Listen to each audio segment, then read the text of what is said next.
Hi guys, I'm Anne. So I'm a senior product designer who's recently lost her job. I thought I would be devastated, but this isn't the first time this happened to me, so it already feels normal, if you can believe that. Now I just want to treat it like a vacation of sorts, where maybe I can figure out what I want in life and what I want to do moving forward. So now that I have more free time, there are a few things that I want to do that I've been putting off. One of them is to promote myself and also help other people learn things that I know, which is why I'm starting this YouTube channel. I also feel like it's the fastest way to connect with other people who like the same things that I do. And I have been mostly introverted for a very, very long time. I've been working remotely and I haven't been working on this friendship aspect, so I've been looking for a community of like minded people, so to speak. So here I am. I'm just throwing this out in the web. Maybe one day in the future I'll look back and might be great to know like what Anne is thinking about way, way back. Like maybe in 10 years from now. Who knows? That would be funny if YouTube is still alive by then. And I know that putting myself out there, um, I will also meet nice people and people who won't always agree with me. And I think that's okay. I think I have tough skin, but I am also a very sensitive person. So please don't hate on me. I come in peace. So the first thing first, so I said I was laid off. And I look quite happy now. But for one, I think it's a very strange thing to ponder. Like, obviously, I was a mess of emotions when this event happened. And reflecting back on it, I think I was feeling burnt out. That's a good sign for me to start doing a bit of introspection, trying to see why I was feeling burnt out. And I've watched a lot of videos and read about it. I've done my research around burning out. And because I've been hit very hard by this thing in the past, I don't ever want to get to the state where I'm no longer a responsive human being. That was hard to recover from. So it was a relief to actually feel that things are going to stop. Well, obviously things are not going to stop because like I'm doing other things now, but it's like at my own pace. Uh, it was a state of like I don't know. It's just a mix of emotions. Getting let go means that all the meetings I've had to attend, the problems and challenges, the people, no matter how lovely they are, the good and bad, are also done. So it was kind of like that aspect of mourning that I do not get to work with the same people that I love, the team that I really appreciated. But it also meant that I could wake up at any time I want to. I could do whatever I want at my own pace. I don't have to be my best self every single day and attend super many meetings, force myself to show up during the days when I'm just feeling 20%. Obviously, there's like mental health days for that, or like you could take a sick leave, but depending on where you're from. But just to make this a little bit clearer, my role was around a remote opportunity that had a flexible way of doing things. So a lot of the people in my team would sometimes attend other things, attend to, let's say, an appointment, and they would come back and work at their own pace. So I was actually free to work, at least in this position, I was free to work anytime I wanted as long as I was attending the meetings that I needed to be in. So there were days when I would wake up at 9 a.m. or 8 a.m. I would attend meetings at 10 p.m. because I was working with people in Europe. And I was attending like at the time that I was available. And then sometimes I would take breaks in the middle of the day. For example, I wanted to go to the gym. And usually the gyms in around my area are freer during the afternoon or early morning session.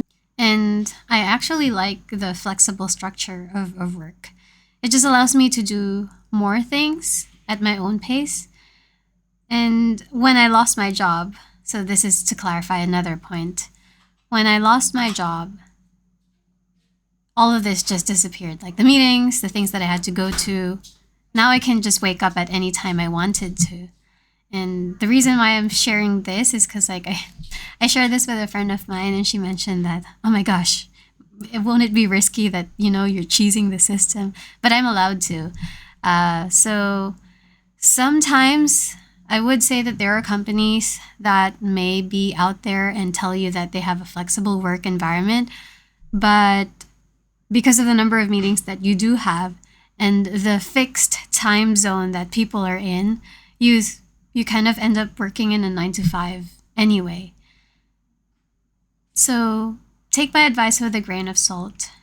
Just make sure that you're asking around, like, what is the best way of working? Because, like, they wouldn't advertise flexible. It was not really flexible at all. For those of you who still have jobs and have this advantage, yeah, just use it. I think there's nothing wrong with taking a step out of, like, taking a walk or just taking the time for yourself, especially if you're stuck in one problem and you haven't really made any progress. And then I also felt a bit like an imposter. At some point, it got me thinking, um, was I good enough? Um,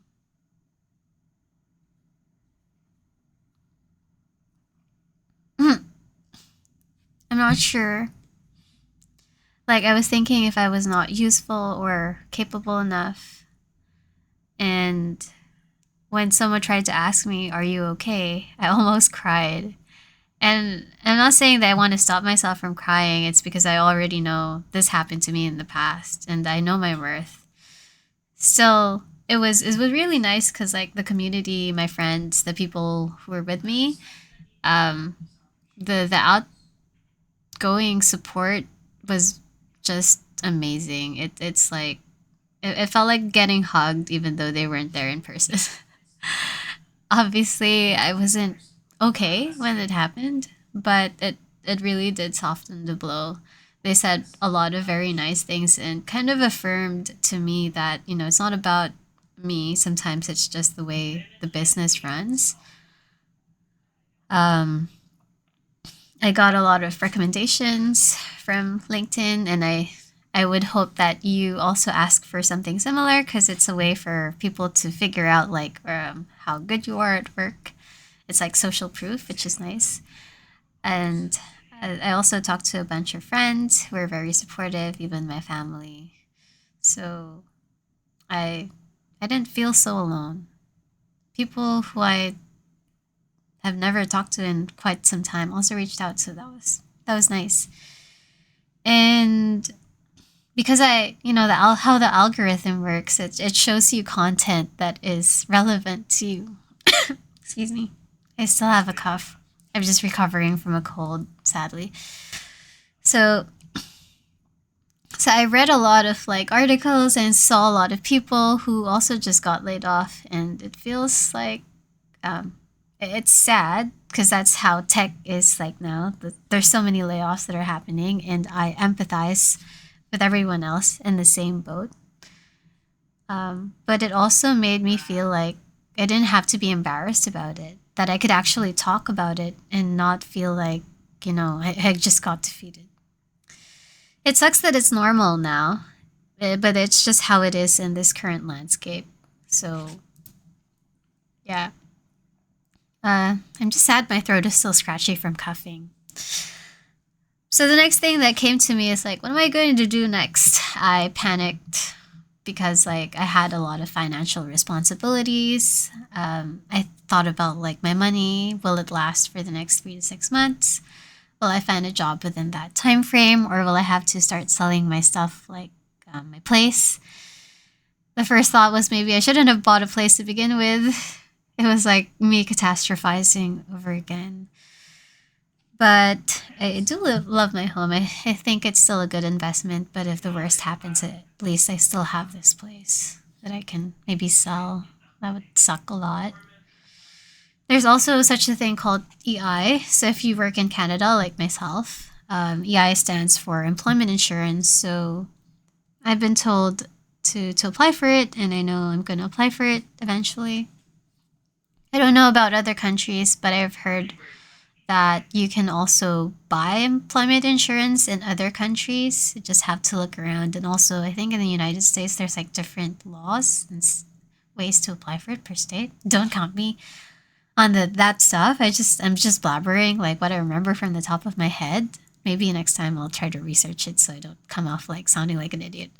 But but this kind of thing helps because even though it might not pay for like the entirety of my monthly expenses, it will help with some of the payments. Yeah, and I think the way it works is because like you pay for it out of pocket here in Canada, so you get taxed a lot. So I'm glad that taxes are actually useful for something. And the other good thing is I do have an alternate source of income. I do freelancing. It's not stable, not regular. I don't have clients all the time, so I can't count on it all the time. But I have been thinking maybe I should prioritize it more because of how volatile this industry is. I have been keeping up pace with you know, the state of UX and how it's a lot harder to find a job now. It's also really bad for tech because of all the things that are happening and all the ghost jobs and like the rounds of interviews that you have to go to in order to get hired and like being screened by an ADS. It's like ADS machines. It's hard. Uh, but I do have like savings too, which I prioritize. So, like I read a lot of books and I knew that I needed an emergency fund for at least 3 months or so. So at least that will be okay.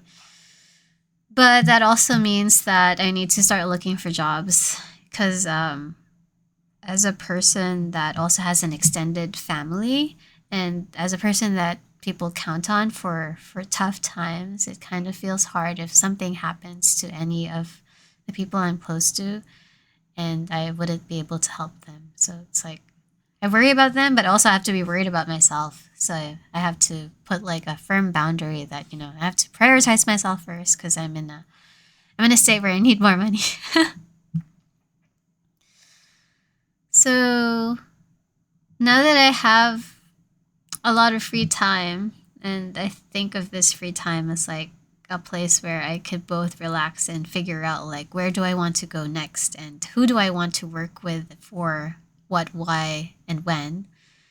I thought about the things that I love doing, and I really thought about should I create content as well? Because I've been seeing a lot of people do it and try it out. It's not for them, but I've done it in the past. So, a few things that I think I could talk about was like I like to write.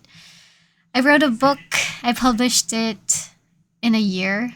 I was procrastinating on it, but I was able to publish a book, self publish a book in 1 year, and I launched it incognito just because I'm too scared to tell everyone about it. If you know what I mean.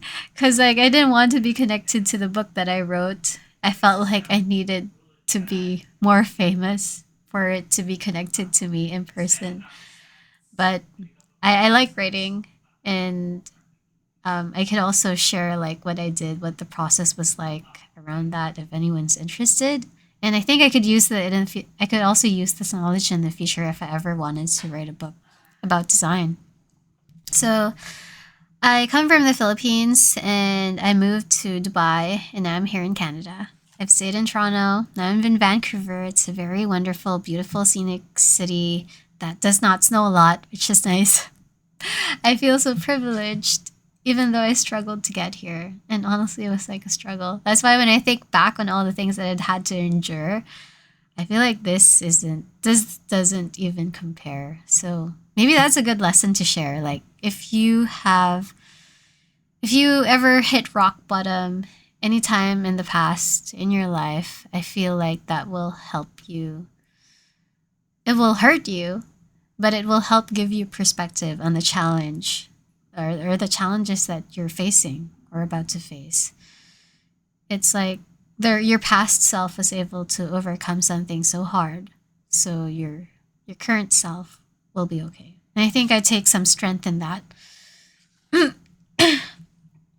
And maybe you're a graphic designer, like how I first started. Maybe you wanted a bigger challenge like myself, because like in graphic design, you usually work with a client. You work with branding, you get told what to do, and you try to provide them with a lot of different styles aspects to meet their demands in the shortest amount of time possible, because sometimes if you have clients and they want it rushed, then you would have to deliver it yesterday, kind of a thing. So I don't know, maybe you wanted a way like myself to have a little bit more autonomy in how you do your work, and to back it up with data, to back it up with research, and to have a concrete idea, not subjective, a very objective way of telling which designs work and which doesn't. So I feel like in UX you get to have a bit of that space, but there are also a lot of challenges in this role. I could tell you how I got there, and also what it is it like to be in a UX design role. And obviously I've been in positions where it's not the perfect, highly mature they always talk about that in UX, like the UX maturity thing. For the majority of us, I think we won't be working with like an A++ star team where everyone's an expert and your whole company is like rallying behind UX. So I have experience in that, and I can share with you some tips and tricks and like how I survived here. So obviously, I'm not up there yet. I'm a senior person. I've never really been in a strategic leadership position, but maybe it's something that people who are newer would like to hear about. So I would be happy to teach you what it's like to be in this field. I would also be open to becoming a confidant, and I would be open to coaching people because I've been a mentor for a few times in my career, and I've also been a mentee, and it was incredibly, incredibly helpful for my career. Just because, like, you get to ask a person, what would you do if you were struggling, if you're currently struggling? Like, these are the answers that have worked for another person. It's why I kind of like that idea. And as a person, I do love helping other people. So I found in mentoring that teaching people what you know actually makes you a better person. In general, it makes you better at your craft because you have to articulate yourself in a way where other people can also understand you. So finally, this is my current like promotional spiel. If you're a business and you have a problem you have to solve and you need someone experienced, fast, with a pretty good reputation, and in need of clients, or a full-time job or a part-time job, like I'm open to any opportunity right now. I'll tell you that I'm basically an all rounder. I could be your illustrator, your graphic designer. I've done events, so I've led over like 30 successful executive level events in my life in North America and the Middle East. I know my way around print design, so I've even talked to a lot of suppliers from across the world when it comes to like making sure that everything comes out right. I've worked for companies that touch clients all over the globe, millions of people. And so I'd be happy to help you in something of this scale or something even smaller. Like, I'm excited to see where this will take me. But yeah, I'm Anne, and I want to know what you want to know about me and how I can help you. Depending on the comments, if there are any, I'll decide which one to publish next. If you reach out to me, feel free to contact me through my website at anne-reyes.com. And while I'm like this, I'm still obviously still processing things. I'm trying to be strong and be more proactive with this sudden push that I feel. I have been struggling to sleep, sadly, but I have medicine that I take, so I do get enough sleep. So that's cool. At least I'm not there yet. I think the worst thing that you could do when you're in this state, when a sudden event like this happens, is to kind of just freeze and not do anything. Obviously, that's a very physiological reaction.